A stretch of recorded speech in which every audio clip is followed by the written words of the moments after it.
Athletics में India का flag hoist करने वाले रनर मिल्खा सिंह यूं नहीं फ्लाइंग सिख कहलाते थे।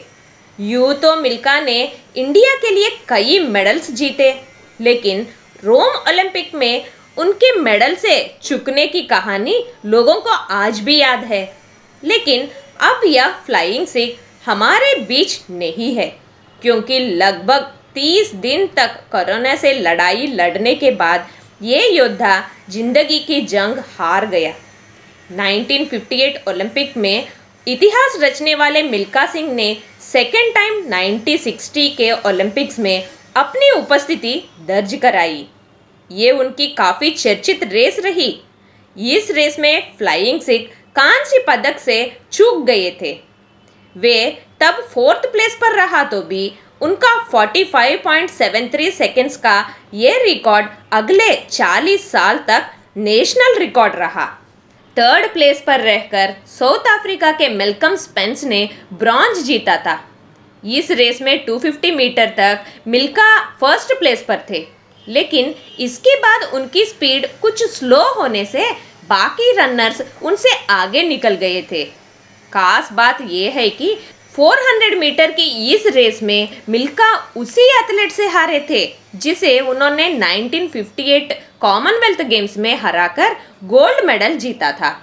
रोम ओलंपिक्स में क्वार्टर फाइनल और सेमीफाइनल्स में भी उनका स्थान सेकंड ही रहा। हालांकि मेडल हारने के बाद भी मिल्खा को ऑडियंस का खूब साथ मिला। इससे पहले वर्ल्ड पूरा ये उम्मीद लगा रही थी कि रोम ओलंपिक्स में कोई अगर 400 मीटर की दौड़ जीतेगा तो वो इंडिया के मिल्खा ही होंगे।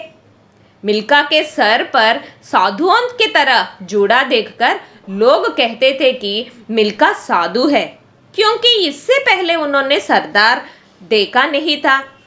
रोम ओलंपिक्स के दौरान मिल्खा का नाम अनजान था, मगर पंजाब के एक साधारण लड़के ने बिना किसी खास ट्रेनिंग के साउथ अफ्रीका के मैल्कम स्पेंस को पछाड़ते हुए इतिहास रच दिया था।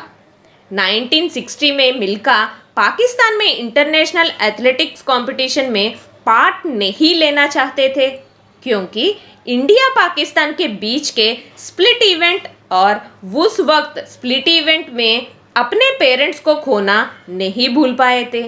लेकिन जवाहरलाल नेहरू नेबरिंग कंट्रीज के साथ फ्रेंडली रिलेशन रखने की ज़रूरत है कहने पर पाकिस्तान गए थे।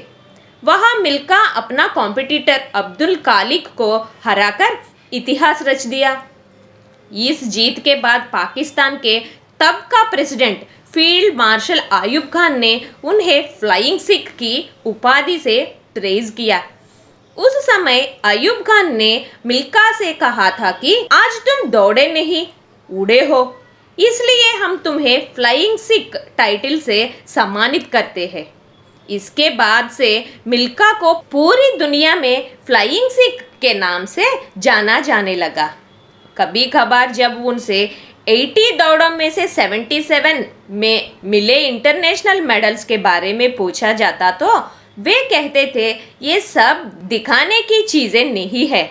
मैं जिन अनुभवों से गुजरा हूँ उन्हें देखते हुए वे मुझे अब भारत रत्न भी दे दे तो मेरे लिए उसका कोई महत्व नहीं है।